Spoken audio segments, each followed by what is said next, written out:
Hey, what's going on, man? Hey, you okay? Yeah, I'm all good. What about you? Good. Yeah, good. Cool. Okay, let's get started. Hello, guys. My name is Anthony, and welcome to the news of Oceania Football. Today with me, I've got a very, very special guest. And would you love to introduce yourself, please? How's it going, guys? My name is Federico Diaz. I'm 29 years old. I am a American footballer who played in Oceania for a season. So, yeah. Good. And, okay, so the first question is that what made you passionate about football? How did you get into football, basically? I've always played football, but my family is very big on football. My dad played professionally in Uruguay and in Argentina. So being from those nations, like everyone knows that we're like super duper passionate about football. We all eat, breathe, and sleep football over there. So it kind of just, translated to me. And yeah, I've always played football since I was a kid. Okay. And how did you get into end up in the Oceania, basically? So what country and what club? So I played in the 2019 OFC Champions League, or the O League, like they like to say. Yeah. I played for Kiwi FC from Samoa. Okay. And the way that happened, man, it's funny. I was looking online one day. Just randomly, I'm like looking at Champions League stuff and soccer related stuff, and I told myself, I'm like, man, it'd be so cool. I'm like, to play in a Champions League, and obviously, like, when you think of Champions League, you think of UEFA, you think of CONCACAF or whatever. You think of the big ones. Obviously, I kind of lowered my standard, I guess you could say, and I said, you know what, I'm going to go to OFC just because I want to play in a Champions League. Because I figured it'd be easier to just get the experience. And I started looking online, whatever, and I ended up finding teams and emailing them, no contacts. And then I happened to find Kiwi FC's Facebook page. And I messaged them on Facebook, and then that was it. We started talking, we started negotiating how to go, how to do this, how to do that. And January 2019 came around, and I was out in New Zealand, waiting for a plane to go to Cook Islands to participate in the qualifying stage with them. Okay. And how did you find Samoa, like the country? Like, how did you find it? How did I find what? Samoa. How did you find it? The country. Like. So I never got to go to Samoa. Oh, okay. Which is the funny part. I never got to go. Which is funny. I actually want to go someday. I would really like to go. But no, I never got to play I never got to go to Samoa. When I played with the Samoan team, I straight away flew to New Zealand and I met them there for the qualifying stage, and then we went straight to the Cook Islands. And then when we qualified, I came back home for a little bit, and then I flew back and I met with them again in New Zealand, and then we went to Vanuatu to play in the group stage. Okay. So you just went straight into action. Basically, you just went straight into match. Pretty much. It was a crazy experience because I've slept in airports before, like going on trials into other countries and stuff like that. But I had to I didn't know I could leave the airport in Auckland, so I'm in Auckland and I slept the whole night, man, on a bench. Oh wow. And I find the guys in the next morning, they're like, "Oh, did you just get here?" And I'm like, "No, I've been here the whole night." And they're like, "Why didn't you come find us? We stayed in a hotel." And I'm like, "Oh, man." I didn't know that. So, it was cool, I guess. At least I met them at the airport, and everyone was really nice. So, it was good. It fit right in real quick. Okay, and how is it like playing in the Champions League, basically? How was it like? Honestly, man, I don't care what anybody says. Sometimes people are going to say, "Oh, you played in the OFC Champions League." I don't care, man. The fact that you can say you played in the Champions League is just the sickest experience you can ever have. Me, I live here in America, so, playing against teams from Tonga, Cook Islands, Vanuatu, Fiji, and, sometimes people get the wrong impression of, these nations, quote unquote, suck, or they're not at high standards. But coming from experience, like some of these teams can ball. Like they can really ball. Like the Fijian teams, the Vanuatu teams, like some of these guys can really, really play ball. So I was really like happy with the standard and stuff like that. And honestly, like I would never change it. Like, I would never change it for the world. I'm glad that I made that decision and I got to go play over there. Okay, that's brilliant. And how did you like the playing style? So, how do you find the playing style in the Oceania? Was it really tough, easy, or?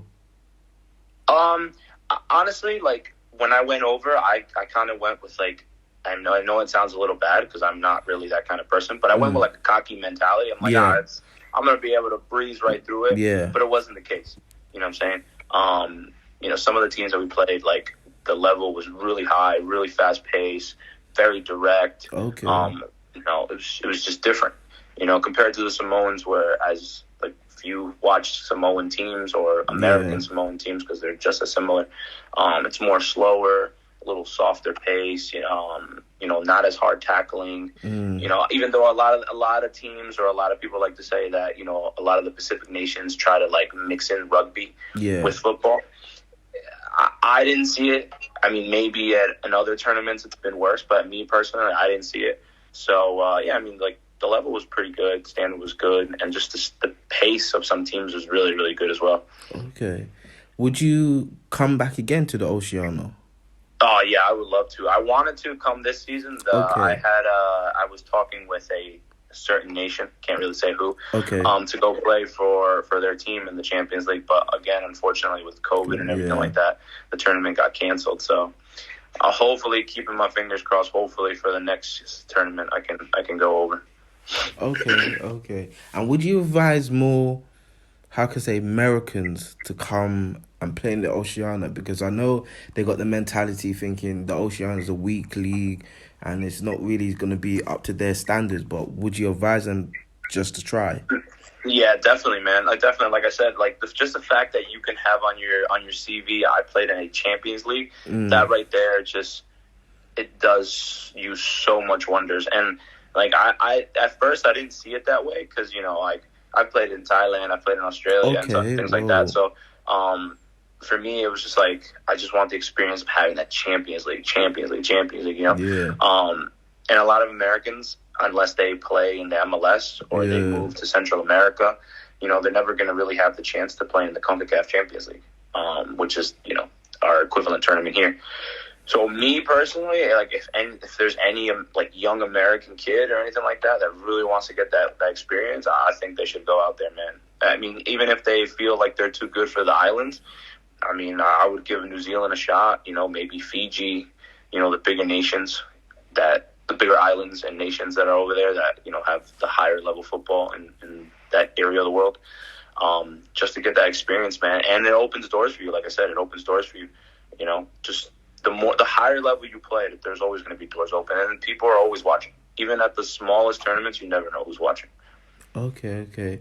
And like, just tell like for you personally, like, what is your position and your playing style, basically, for people? So me, I'm technically a center back. In the last couple of years after I played in the Champions League, I've been playing more right back and stuff like that. But I mean, I love like just keeping possession or playing long balls. Passing is my thing, and tackling. I love tackling. I love going into a tackle. If I can go into a 50-50 challenge, I'll do it all day. Sometimes I get a little carried away, but it's just the way I like to play. And is there anything you like to improve in your game, basically? I mean, every footballer wants to improve. I mean, it doesn't matter how old you are. Like, I feel like we hear too often in football, he's in his prime or he's past his prime, or et cetera, et cetera, et cetera. I feel like as a footballer, like if you're willing to learn and willing to get better at whatever weakness you have, or you want to improve something that you're really good at, you can improve. And for me, I'm about to be, 30 years old, so I'm getting up there in age. And one thing I would like to do is just keep my agility up, keep my speed, my agility, my pace. I never want to. I don't want to slack behind, especially with how football's changing nowadays. It's getting more athletic than it is football. So you always want to improve, at least on that aspect. And we talked, and you said that you have kind of like American Samoan in you, and I said like, would you love to represent them? It's weird, man. So like my grandma from my dad's side, she was born in Samoa, but she moved to Uruguay. Like we're talking like almost 100 years ago. Like that was a long time ago. So it's kind of hard to like have like, paperwork and stuff like that. Like I've reached out to the American Samoans Federation to see if I can represent their national team. But I don't know if you know, or a lot of people know who are watching this, but getting in contact with the people in the Pacific is extremely difficult, man. No one answers their phone. Yes. The worst thing is that gets me mad. It's like, look, if you don't want me, just tell me. Yes. But a lot of the times they'll look at your message and they don't answer you, and it's just like, oh my God, just tell me no. I prefer a no. That's right. You know what I'm saying? I prefer a no any day of the week. Like that makes me feel so much better, because when you see somebody read your message, you're kind of sitting there like, all right, well, do they want me? Like, do I have a chance to join like the World Cup qualifying squad or like et cetera, et cetera, et cetera. So, like I'm still hopeful. I mean, I know I'm getting a little older, but I'm still hopeful that hopefully next year or this year, whatever was going on World Cup qualifier, hopefully I can get a call up. I would love to represent them. Like I said, I know it's not 100% my blood, but it is in my heritage. So I definitely would like to help them out and represent them at an international stage. Okay, and like actually, I want to talk more about your career, because you said that you played in Thailand and other countries. So could you like explain it more, basically, about your career? Yeah. So back in 2015, I did this soccer combine here in the U.S. called Soccer Visa. Yeah. And the guy's name is Joe Funicello. He's a great guy, runs a good company. And he always talked about how, like, you need to market yourself and this and that and blah, blah, blah. And on a personal note, like, I thought I did well that combine, but unfortunately I didn't get any offers. So I listened to his story like 100 times. I repeated it in my head, and he was always saying, market yourself, market yourself, market yourself. Yeah. So I went home one day and I sat on the computer after school, and I just worked my butt off, and I sent like 1,000 emails, or maybe more. I sent them to Denmark. I sent them to Norway, Sweden, Finland, New Zealand, Australia. I don't even know. I sent it everywhere. Anywhere I could get an email contact, I sent it. Whoa. I sent it. And excuse me. And I think I got like maybe 10 emails back. Yeah. And it was like, people might sit there and say, oh, but you sent 1,000. But the fact that you got 10, like, even if I got one, it would have been like, oh my God, like, that's sick, Yeah. And so I got 10 emails, and I had the first email I had, and I opened it right away. I saw it. It was from a team from New Zealand called Papatui AFC, which I think nowadays they play in like the Northern Premier League Division 2. I'm not sure. Don't quote me on that. But at the time that I was talking to them, they were playing in Division 1, which is right under the Premier League. And the coach that was there at the time, spoke to him. It was really nice. He told me, hey, listen, we can get you a job, we can get you an apartment, we can get you, payments, whatever. I didn't even think about it twice. I said, yeah, let's do it. Let's go. And then I had another, like, couple days later, I checked my email again, and I had another couple, like 5 or 6 emails that came in, and it was some teams from Australia. And I talked to a friend of mine that lives out in London, and I asked him, I said, hey, mate, like, I want your opinion on this, blah, blah, blah. And he told me, he said, listen, like, New Zealand's great, it's a good level, but you're most likely not going to move from that division. Like, there's no going up. Like, unless you know someone, you're not going to go up. I was like, okay, which is fine. I was like, because I need experience anyway, so going abroad is not a big deal. But he's like, if you want to play more competitive, you want to have more opportunities to get seen, go to Australia, because he's like, they're in the AFC now. You can hopefully move to like an Asian country, when blah, blah, blah. So I took his advice, and I said, you know what? I'm going to go play in Australia. And I talked to the guy in New Zealand. He was a little upset with me, but even till this day, like, we still text here and there, see how everything's going. And he always kind of says to me, he's like, oh man, like, you turned your back on me, blah, blah, blah, like joking around. But, you know, at the end of the day, you got to make decisions. And, you know, sometimes you got to make tough ones. Yeah. And so I went in 2016, in February of 2016, or March, somewhere around there. I flew out to Australia. I went to Queensland, and I played for a club called Wolves FC. Yeah. Their actual full name is called Wynnum District Soccer Club. Mm. And I played for them. They played in Capital League 1 at that time, which right now, it would be like 5th tier. But when I was there, it was 4th tier. Okay. But the problem I went to, this is something that I don't really tell people, because people sometimes think like, oh, you're making it up. But no, before I went, the coach at the time, which I won't say his name either, he told me that the club was in the Brisbane Premier League. Okay. Now, if people who are familiar with football in Oceania or in Australia, a lot of people know that Brisbane Premier League is a very, very, very competitive league. Yeah. There's very good teams in the area. It's good football. A lot of English guys. Yeah. You know, it's very good standard. So I didn't think about it twice. I'm like, you know what, 3rd tier, you know, right under the NPL. You know, next goal would be make it to the NPL. So, yeah. So I kind of got a little lied to. But, I mean, it is what it is. I ended up playing there. Unfortunately, I only stayed there till June of 2016. I had a couple issues with the president the vice president of the club. Yeah, I mean, you know, I don't want to really get into it because I don't want to bash the club because I got nothing against them. But, you know, just personal things we had against each other. And I left, and I went to another team in Capital League 2, Brisbane Force, which they don't exist anymore. Mm-hmm. And I played there. And I enjoyed my football for the last couple months that I was in Australia. And then I came home. And then I played here for the 2017 season. I played with a team called the Philadelphia Atoms, which they're a historic club. They used to play in the old NASL with like the Cosmos and stuff like that. I played for them 2017. You know, decent level. It was a professional league, so we were professionals. And then after that, I got in contact with a company that was taking players and doing tours in Thailand. And I went over there, did a couple showcases, and then I had a couple of trials with some clubs, and I ended up playing in Thai League 4. When I played with a team in Thai League 4 that they don't exist anymore. And then before I left, I trained with like a Thai League 5 club, which for people who don't know, Thai League 1 through 4 is professional, and then or like semi-professional 4th, and then 5th tier is amateur. But there is some teams that do pay. So I trained with them, and then I got an opportunity to come home to work at a really, really good job.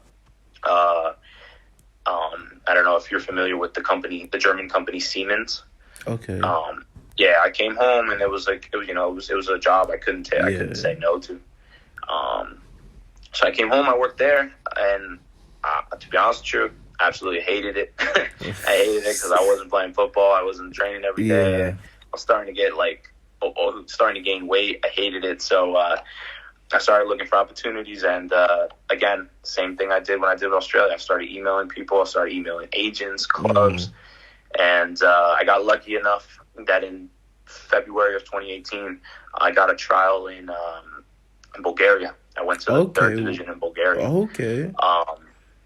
I trained over there, and I went to Razlog. It's all the way up in the mountains, and I was training with Pirin Razlog, which they're a pretty well-known club and a pretty big club in the 3rd division.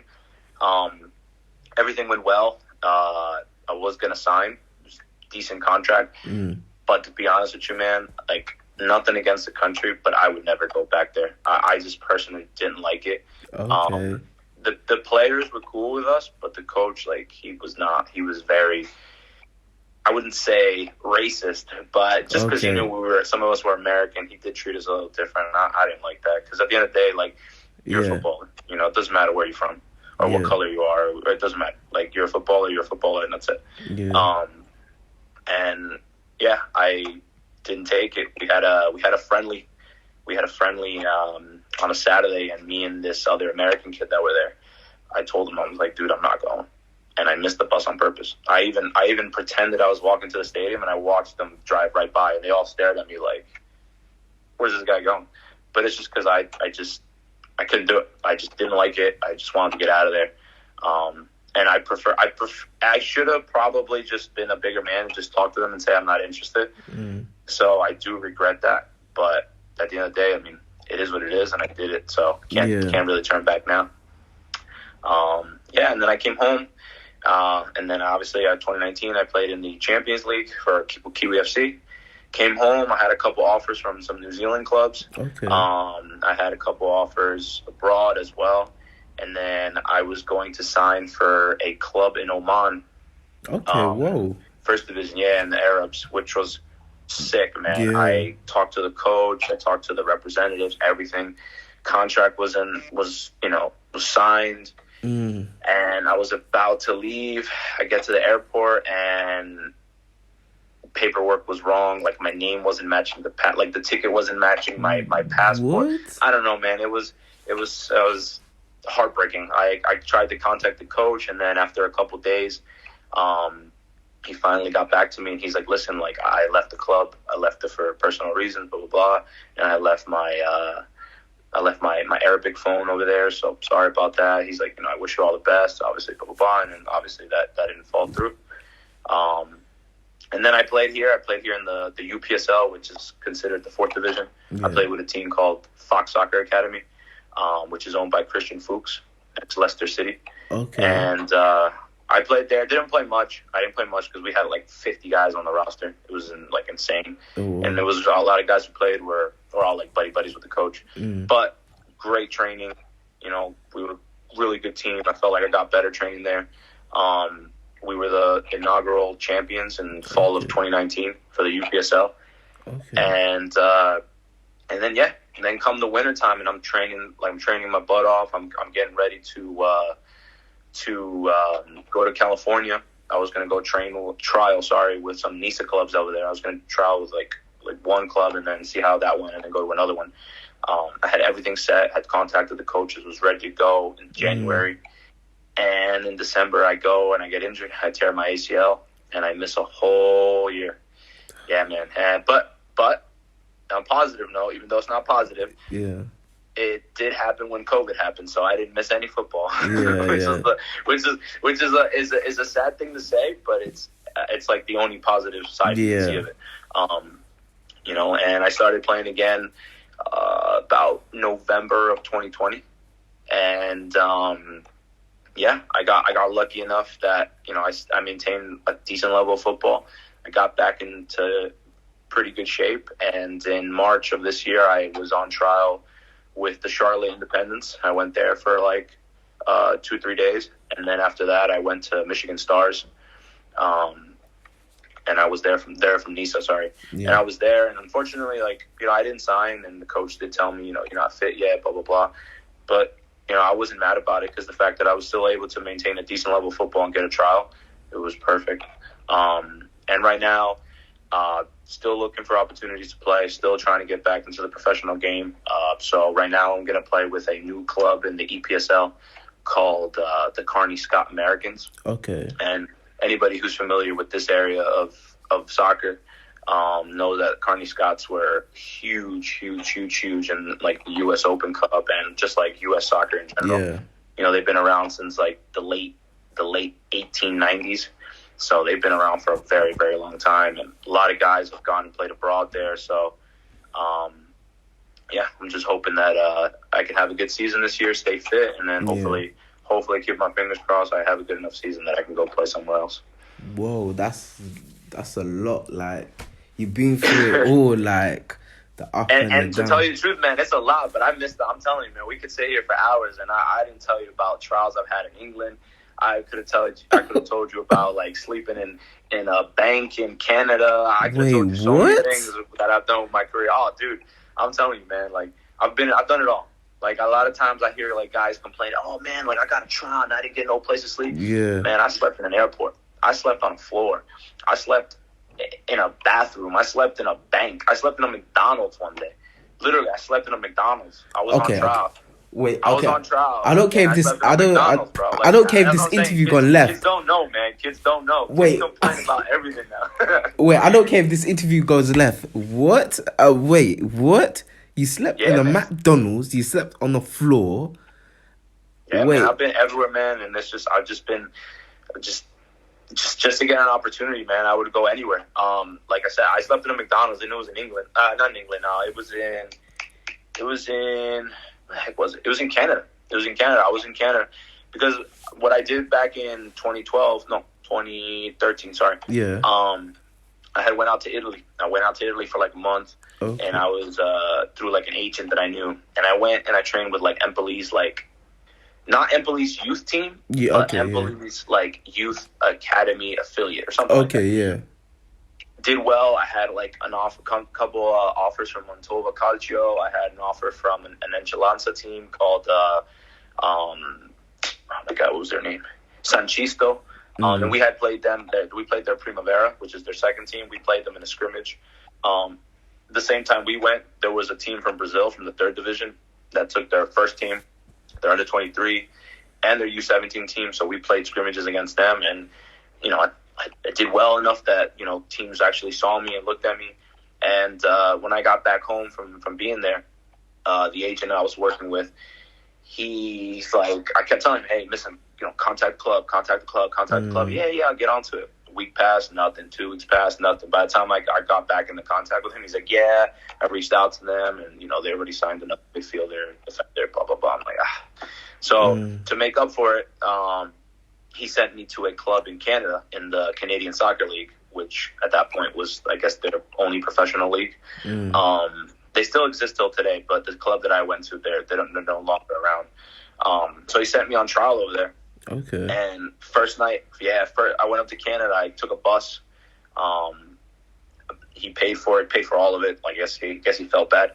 So he paid for it, gave me his credit card, everything. I drove, I was on the bus to Canada. I get there to Toronto, and I have no ride whatsoever to where I need to go. I needed to go an hour north of Toronto. Oh. No one picked me up. I couldn't use my phone because it's an American phone. Tried to get a taxi because I didn't even know about Ubers at that time. Yeah. Tried to get a taxi. It was like $90, and I'm just like, there's no way I'm paying $90 for a taxi. Yeah. And I had to go to the McDonald's. I bought myself food, and I literally had to get Wi-Fi. And I texted the agent, and I told him if they can come pick me up, and they told him we can pick him up tomorrow morning. And I had nowhere to go. I don't know my way around Canada.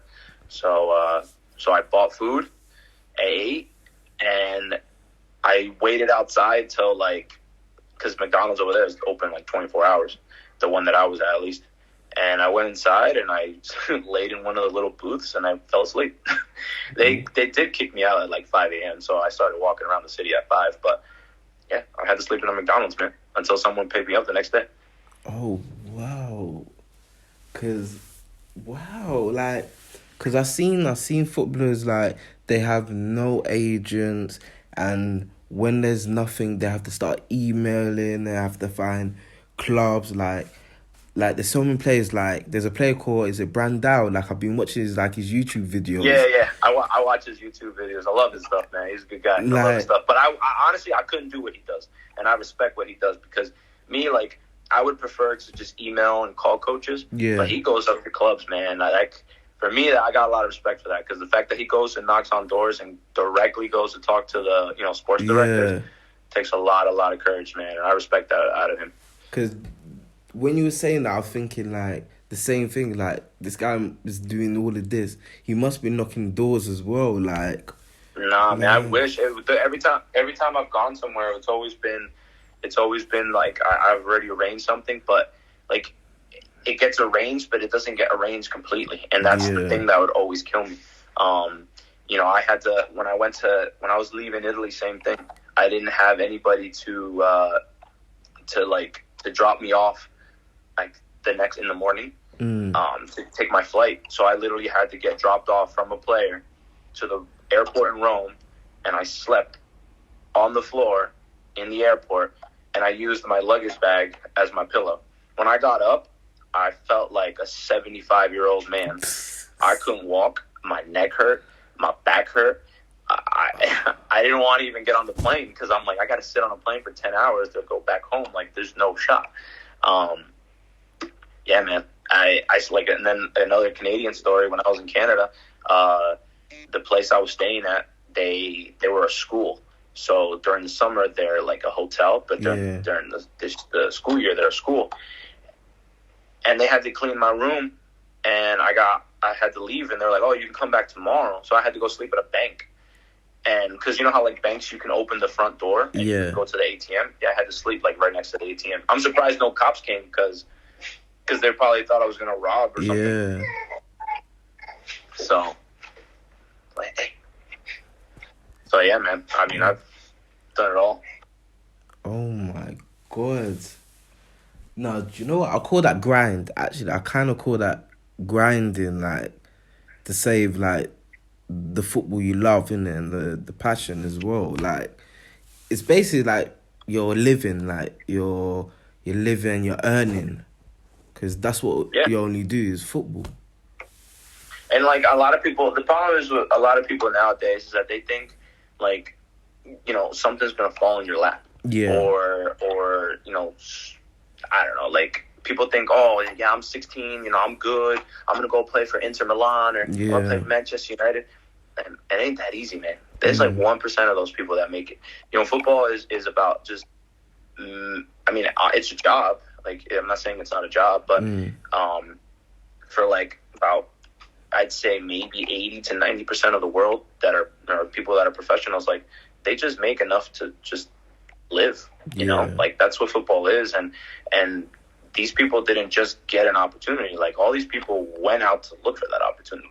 Or as kids, like, I know in England, you know, Scotland is different because, you know, all the clubs, all the local clubs, you know, you grow up as a boy, you know, or a girl, you know, you train from you're little, you go into the academy system, and then by the time you get to 16, 17 years old, you get a scholarship, and then you become a professional. You know, it's different, you know. But even then, like, some of those kids, they get cut when they're 16 or 17. Yeah, that's true. You know, and what are they going to do? Oh, I'm just going to wait for an opportunity. No, man, they gotta go out and search. And I feel like now with like the current generation, kids kind of don't want to grind. Yeah. You know, because everything's made easier nowadays for everyone. Yeah. Like, oh, I could just do this, or I could just put my highlights on YouTube, or I could do this. And that's fine. Maybe they're lucky enough that someone will look for them, or someone will find them and they'll contact them and they'll get an opportunity. But in football, you have to find your own opportunities. Yeah. No one's going to find them for you. And, like, as much as you have an agent, like, when you're young, when you're a kid, like, there's really no need for an agent. Like, you should be your own agent. You should be, you know, mature enough to just email clubs. Now, I wouldn't say go as far as doing what Brando does and, you know, going to clubs and knocking on doors, because that's ballsy. You know, that's a lot of, you know. But the fact is that, you know, you should always, like, just go out and look for your own opportunity. Grind. If you got to sleep on someone's couch, if you got to sleep on the floor, hey, do it. Do it, man. If you know that opportunity's there and, you know, you're one day away from signing a professional contract, do it. You know, do it. Doesn't matter.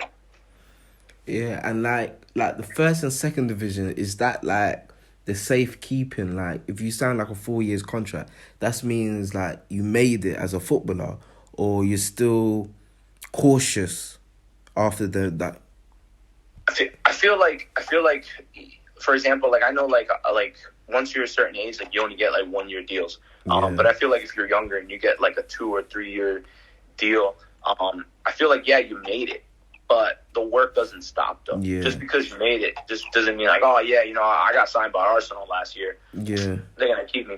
Well, if you're not pulling your weight and you're not, you know, you're not competing at training, you're not having a good preseason, you're going to get loaned out. And I mean, in my opinion, I feel like as a footballer, if you're playing in the Premier League and you get loaned out to, like, conference football, that's a big drop. That just means that they don't have any confidence in you to play in league football. Yeah. And, like, that kills a player's morale. Like, you just feel like crap. You know what I'm saying? So I don't feel like you made it. Like, I feel like you did make it, but you made it far enough that you need to really put in the work to be a professional. Yeah. That's how I feel about it. Okay. And all the experience you've done, like, and you've gone abroad as well, would you also advise the Americans, like, to go abroad as well, even, like, they don't see... Absolutely. Absolutely, because I mean now the good thing now, right? And it's good and it's bad in my personal opinion, because I'm getting so much older that all these opportunities are coming now. Yeah. You have NISA, you have USL League One, you have USL Championship, you have MLS clubs, you have MLS Next. There's so many opportunities that when I was growing up, they did not exist at all. I think when I was growing up, it was just the MLS. Yeah. It was the USL. Yeah. 1 and 2. Yeah. Or something like that, and then it was the NASL that came later on in in the late 2000s. But there was no opportunities. You had to go to open tryouts. You had to pay $200 to try out for a club, and blah blah blah. Whoa. And in all honesty, you can ask any other American, when you go to the open tryouts at these professional clubs, they're not looking at you, man. They're just trying to make money off of you. Okay, everyone knows that.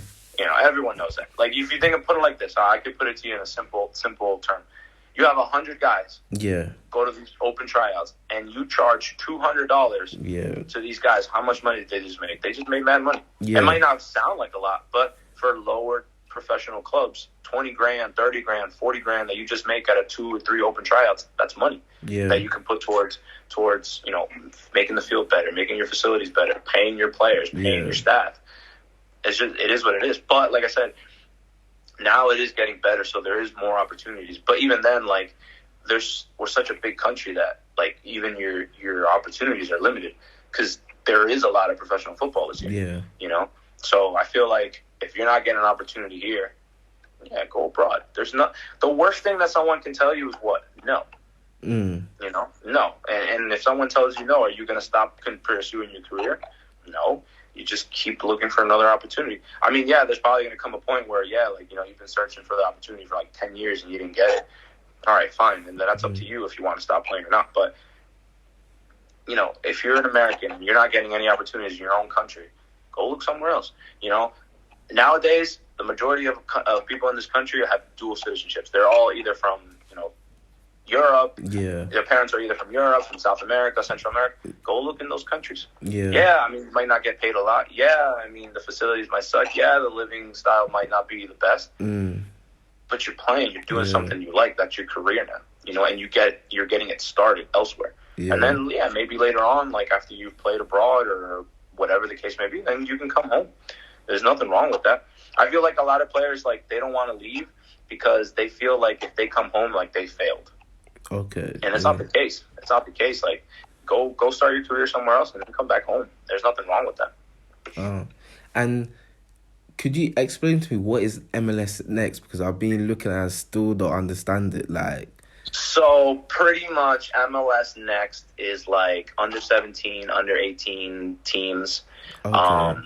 That used to be in the U.S. Development Academy. So when they took the Development Academy out here, they took all the clubs out and they. Sorry, my phone was freezing. And they took all the clubs on the U.S. Development Academy, and then they made MLS Next. So they have a lot of the U17, U18 Academy teams of some MLS teams, and then you have teams that also played in the DA as well. So that's what the new league is. But I think according to how it works, I think they're giving players opportunities to move into or play against MLS Academy teams and tournaments, and then have them opportunities to get signed for those clubs. I don't know. I don't really know how it works because I'm not that old. I'm super old compared to those kids, So no, I'm not really sure how that works. And you're also from Uruguay as well. Would you love to play in Uruguay as well? Would you love to? Yeah, I wanted to go. Actually, no. Let me rephrase that. I was going to go to Uruguay in 2011. I was going to go. I really wanted to go play over there because my grandfather used to live over there. Yeah, and he was very sick. And one thing that I told my parents, I was playing in college at the time. Yeah. I was playing at junior college. And I told them, I was like, look, I really want to go to Uruguay. I want to go spend the last year or two or whatever, however long my grandfather has left. I want to go play, try to play pro, and then take it from there. And unfortunately, we had it all set. All set. I was going to go train with some second division team. And unfortunately, my grandfather died before I was even able to go. So I kind of just never went. And yeah, that was the last time I ever had like plans to go to Uruguay. I haven't really gone since I was a kid. So, but if I could, like if I had a great like connection or an opportunity to go play, like maybe in like the second division or like a lower end team in the first division, yeah, I would definitely do it. I wouldn't even think about it twice. Over there in Uruguay, like if you play pretty well, like for the most part, like you move on to Argentina, you move on to Brazil, Chile, any South American country. And obviously, like, the standard of play in Uruguay isn't high unless you play for like the top two teams. So it is what it is. Like I said, if I had an opportunity, I'd definitely do it, just to see if I can move somewhere else. And also, would you advise footballers, like, if they can't find, like, European clubs, would you also advise them, like, other continents, like Asia, South America, Central America, also Africa? Would you advise them to, like, absolutely. really... I feel like the more you go abroad, you just learn more. And if you can play at in a different nation or a different continent, you're going to get better. You're just going to learn more football. You're going to learn more tactics. You're going to learn a lot more. Not saying that in America it's not great, but as a kid, like sometimes like you get some youth coaches who, not for nothing, but they don't really know what they're doing. Yeah. They just kind of work and get paid good money because they have an accent. So, I went through it as a kid. I had English, Scottish coaches who, they would toot their own horn and they'd make themselves seem like they were the best coaches, but in reality, they were shit. Oh, wow. Sorry for my language. It's right. But they weren't great, and our results showed. Like we were playing in one of I'd say probably one of the toughest leagues back when I was a kid, the Super Y League. It was a summer league, and we couldn't compete with anybody. And our coach never blamed himself. He always blamed us. We were always a problem. So like when you have coaches like that, I mean, you're just better off going somewhere else, learning from good coaches, getting better training, learning better tactics, and it just opens up your soccer brain. Because sometimes like you know what you know, and a lot of people don't want to like not learn more, but you need someone to open up like your soccer mind, and you can see that there's a bigger picture, a bigger world to soccer and stuff like that. So like I said, I feel like it's a great opportunity to go abroad if you can't play in your continent. And you played in Asia, so tell me, like, how did you find playing in Asia, like, the level in Asia? So, honestly, man, in Thailand, it's good football. Like, I wouldn't say it's the best, because obviously you have Japan, you have Korea, they're the best. Like, there's no way around it. They're the two best nations in that area of the world. But Thailand, Vietnam, Australia, obviously, they all compete. They all compete at the international stage, and just the level in Thailand was, for me, it was great.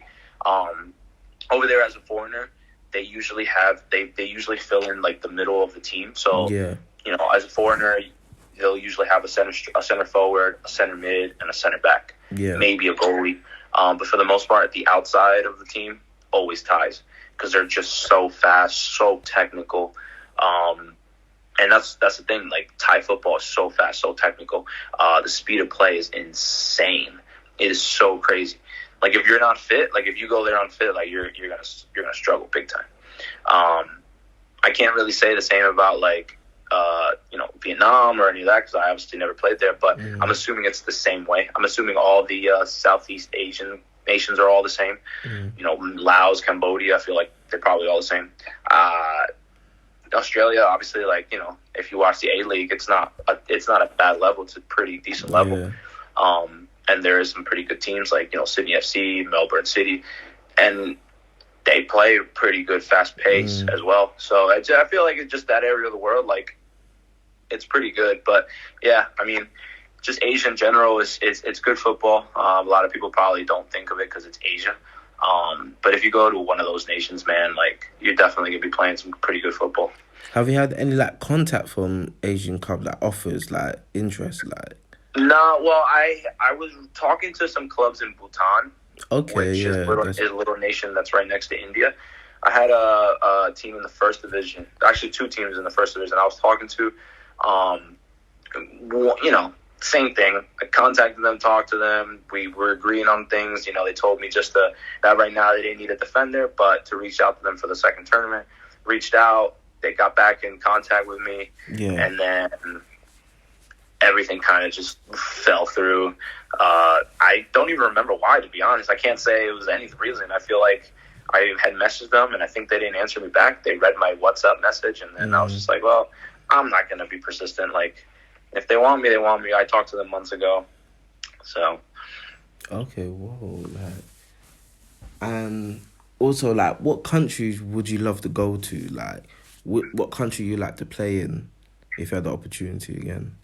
If I had the opportunity to play, to be honest with you, one nation, because it's a really beautiful nation, I definitely would like to play in New Zealand. Okay. But I feel like I would like to go there last. Okay. Maybe to play my last couple, year or 2 of soccer. Yeah. Not because it's a bad nation, but just because I feel like after that, I can, stop playing and focus on, traveling and, working and stuff like that. And you can actually get to visit, the nation. Because, people who don't know, New Zealand's absolutely beautiful, man. Yeah. But if I could right now, or maybe next year or next season or whatever the case may be, one place I would like to play is Scotland. Okay. I don't know why. A lot of people probably like, oh, Scotland. Why Scotland? I would like to play Scotland. I would like to play in Wales, just because I've been to England. So I kind of want to finish going to the UK. Okay. I wouldn't, obviously, I'm not going to sit here and be like, oh, yeah, I want to play in the Premiership. No.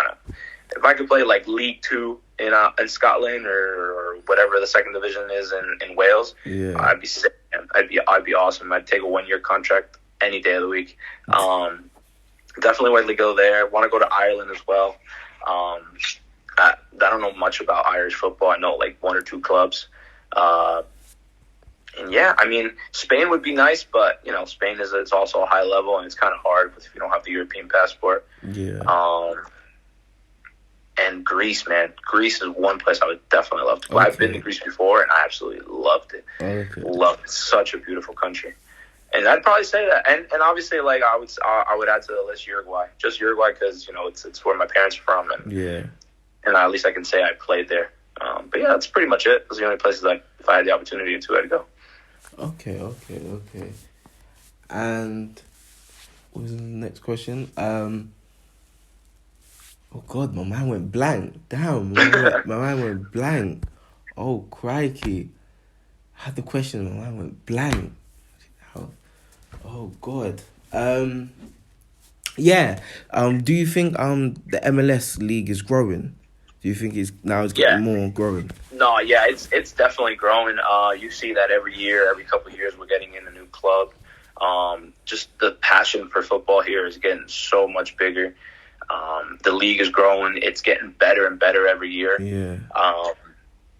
I don't know how long, how many years it's going to take, but I feel like in the next maybe 5, 10, 15 or whatever, like I said, I don't know how many years, but I feel like we're going to be one of the top nations, at least one of the top leagues in this area of the world. Yeah. And maybe hopefully in around the globe as well. And also personally, how did you deal with the pandemic and COVID for you personally? How did you deal with it? Well, the whole year, I was, like I said before, I was injured. Yeah. So obviously, I was on crutches and this and doing physical therapy. So my mindset was just, it's a bad situation. It's a terrible situation that we're going through. But I'm also in a bad spot, and you don't kind of want to take out. How could I put it? How could I say this? You don't want to make other people feel bad because you're in a bad spot, and then when the whole world's in a bad spot. So I kind of just used the year as to do the best that I can to just get fit, get back to being healthy again, and being able to get back on the field and doing what I like to do. That's literally what I did. I thought about it every day. I was at physical therapy. I'm like, man, I got to do this. I got to get here. Yeah. I know COVID's killing the world right now, but, it's just something you can't control, unfortunately. Okay. And just the last one is that, what is your goals and what's your ambitions next? Well, tomorrow I turn 30. Okay. So, oh, wow. So tomorrow I turn 30. So, as I'm getting older, obviously, you need to be smarter on what you do in life and stuff like that. But one thing, like I said it before, I'm looking to see if I can have a good season with my team, the KearnyScotsAc. Yeah. Hopefully have a good enough season that maybe in January or February I can go abroad somewhere, or even if it's not abroad, maybe sign a professional contract with a club here in the U.S. I definitely want to get to playing professionally again. Obviously, I miss it, as anybody would. I miss it, so I definitely want to get back to that level again, that standard, and just enjoy football for the next 4 or 5 years. Because unfortunately, you're always gonna be a footballer, but you're not always gonna be able to play football. Yeah. So I definitely want to play at the highest level I can, enjoy my last couple of years, and then I can focus on other things in life. Okay. I do want you to get signed. I do want you to get signed. Hopefully, man. And if I do get signed, man, you're gonna be the first person I reach out to. No, because you're such a good guy, and then they always say nice guys finish last, and it's true though. No, but you're such a good guy, and there's so many good guys, but they never get the what they wanted. It's true. I know. Unfortunately, that's just how it is, man. I say that to my girlfriend all the time because we talk about things like that all the time, and she's like, you gotta stop being so nice. You gotta stop being this, but it's all like that's just who I am. Yeah. I can't be a bad guy. Yeah. Don't get me wrong. When I'm on the football pitch, I'll trash talk you. Yeah, I'll tackle you. Yeah. I'll kick you. I'll push you down. I'll shove you. I'll do whatever I have to do. But that's just because we're on the pitch. When we're off the pitch, whatever happens on the pitch stays on the pitch. When we're off the pitch, if we need to go grab a couple beers, we go, we talk, we chat, we do whatever we got to do because it's over and done with, But I don't know. I'm not that kind of guy. I can't be the bad guy like people like to say. So, thanks, man. I really hope that hopefully something comes out next year at least. So, I keep my fingers crossed. No, definitely. I say don't stop the emails. I say that. Don't stop emailing. No, definitely not. Whenever I find one, I always send it. I always send my highlight tape, my CV, and if they answer back, hey, cool. But I've done it for so many years that not getting a response is just whatever. Oh my God, I really enjoyed this interview. Honestly, I really enjoyed this, and thank you again for doing this as well. No problem, man. I really appreciate you for having me on as well. So good luck on the season. Hopefully you do get that really good move. I'm praying for it. Thanks, man. And just take care of yourself and stay safe as well. Yeah, you too, brother. Thank you, man. I hope everything's well. Cheers for that, yeah? All right, man. All right, cheers. take care.